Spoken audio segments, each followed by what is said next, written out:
नमस्कार दोस्तों, India speaks daily के अंतर्राष्ट्रीय न्यूज बुलेटिन में आपका स्वागत है। मैं हूं आपके साथ रति अग्निहोत्री। लिथुएनिया यूरोप का एक छोटा सा देश है। आप में से बहुत से लोगों ने तो शायद इस देश का नाम भी नहीं सुना होगा, लेकिन ये छोटा सा देश आजकल सुर्खियों में है। और सुर्खियों में रहने की वजह यह है क्योंकि ताइवान के संदर्भ में लिथुएनिया ने ड्रैगन की बात मानने से, उसके दबाव में आने से साफ इनकार कर दिया है।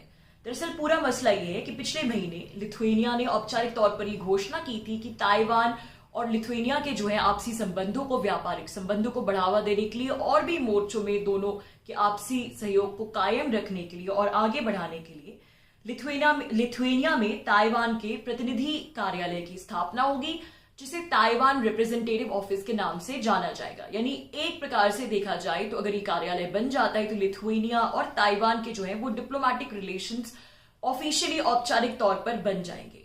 आपकी जानकारी के लिए बता दें कि विश्व भर में सिर्फ 15 ऐसे देश हैं जिनके ताइवान के साथ राजनयिक संबंध है, यानी औपचारिक तौर पर डिप्लोमेटिक रिलेशंस है। बाकी देश जो है, अधिकतर देश जिनमें भारत भी शामिल है, अमेरिका भी सम्मिलित है, उनके ताइवान के साथ व्यापारिक संबंध तो जरूर है, लेकिन इन संबंधों को औपचारिकता का जामन नहीं पहनाया गया है। और चीन की वन चाइना पॉलिसी के चलते इन्हें औपचारिक तौर पर वो डिप्लोमेटिक रिकग्निशन नहीं मिला है, बल्कि व्यापारिक कार्यालयों के रूप में या कल्चरल सेंटर्स के रूप में जो है वो ताइवान की जो डिप्लोमेसी है दूसरे देशों में चलती है। और इन्हें ज्यादातर ताइपेई के नाम से ही चलाए जाते हैं, जो कि ताइवान की राजधानी है। यानी वन चाइना पॉलिसी के चलते जो चीन की है वो ताइवान शब्द का प्रयोग नहीं किया जाता। इन्हें ताइपेई कल्चरल सेंटर या ताइपेई ट्रेड सेंटर इस नाम से चलाया जाता है, क्योंकि अगर ताइवान शब्द का प्रयोग होगा तो जाहिर सी बात है कहीं ना कहीं फिर ये बात आ जाएगी कि औपचारिक तौर पर ताइवान को एक देश के रूप में मान्यता मिल रही है।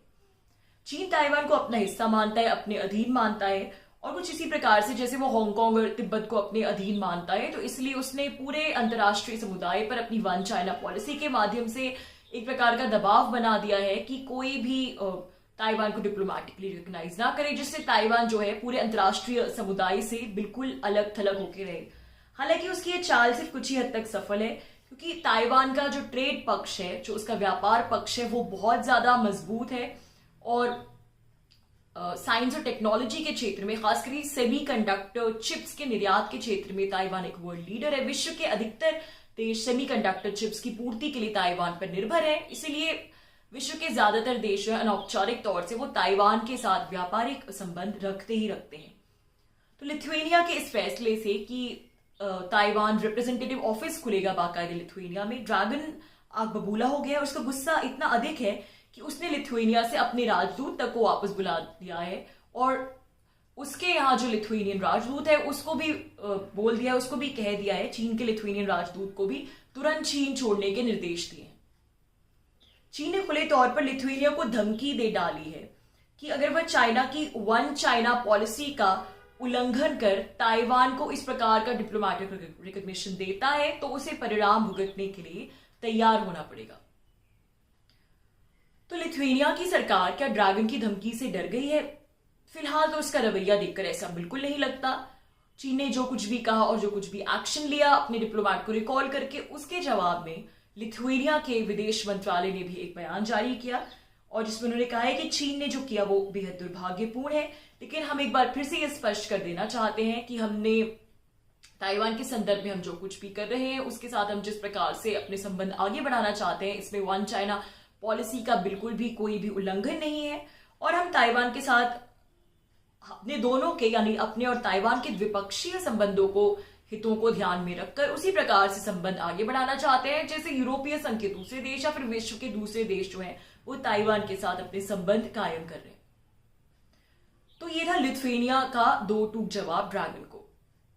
अब ऐसा पहली बार नहीं है कि इस प्रकार की धमकी का सहारा लेकर ड्रैगन दूसरे देशों पर दबाव बनाने की कोशिश कर रहा है कि वो ताइवान के साथ राजनयिक संबंध स्थापित ना करे या ताइवान के साथ किसी भी प्रकार का कोई एंगेजमेंट ना रखे।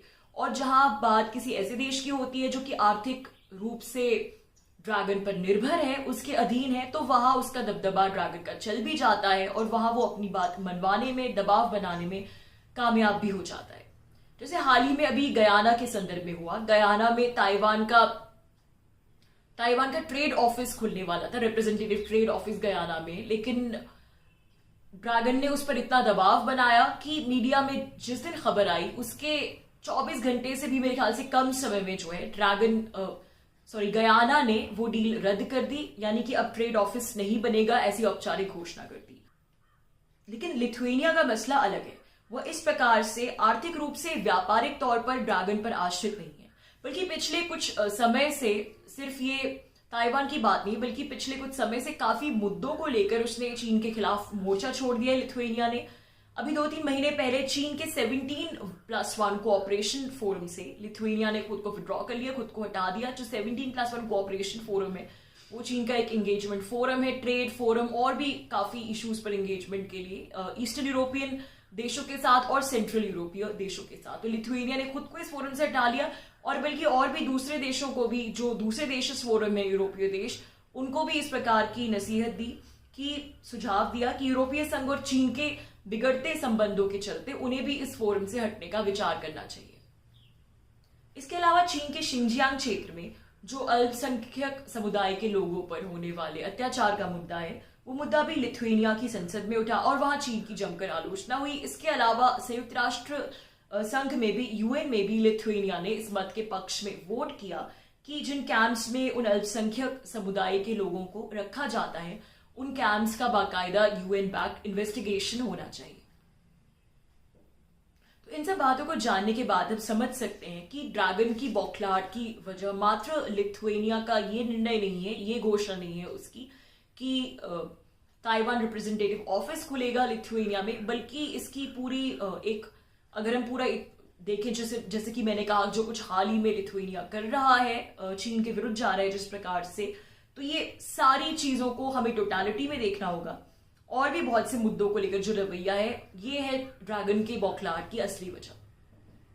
ड्रैगन ने को ये बादशाह एक बचने दी कि जहां विश्व के बड़े बड़े देशों को वह आसानी से डरा धमका देता है, उनसे अपनी बातें मनवा लेता है, वहां एक छोटा सा यूरोपीय देश आखिर उसके दबाव में क्यों नहीं आ रहा। जहां तक ताइवान की बात है, तो लिथुएनिया के साथ ताइवान का एंगेजमेंट बहुत से मोर्चों पर बढ़ रहा है। हाल ही में ताइवान ने लिथुएनिया ने ये घोषणा भी की है कि वो ताइवान को कोविड वैक्सीन भी एक्सपोर्ट करेगा, कोविड वैक्सीन डोजेस की आपूर्ति में भी वो ताइवान की मदद करेगा। और इसके अलावा ताइवान के लिथुएनिया के विदेश मंत्रालय ने ये तो कहा ही है कि विभिन्न क्षेत्रों में आपसी एंगेजमेंट बढ़ाने के लिए, व्यापारिक और आर्थिक संबंधों को मजबूत करने के लिए ताइवान प्रतिनिधि कार्यालय जो है उसकी लिथुएनिया में स्थापना होगी। अब देखना यह है कि ड्रैगन को चुनौती देने वाला ये छोटा सा यूरोपीय देश अपनी बात पर कायम रहता है या फिर उसके दबाव में आकर ताइवान के संदर्भ में अपना फैसला पलट देता है। तो दोस्तों, आज के लिए बस इतना ही। बहुत जल्द आपसे फिर मुलाकात होगी कुछ नई खबरों के साथ। तब तक के लिए अनुमति दीजिए। नमस्ते।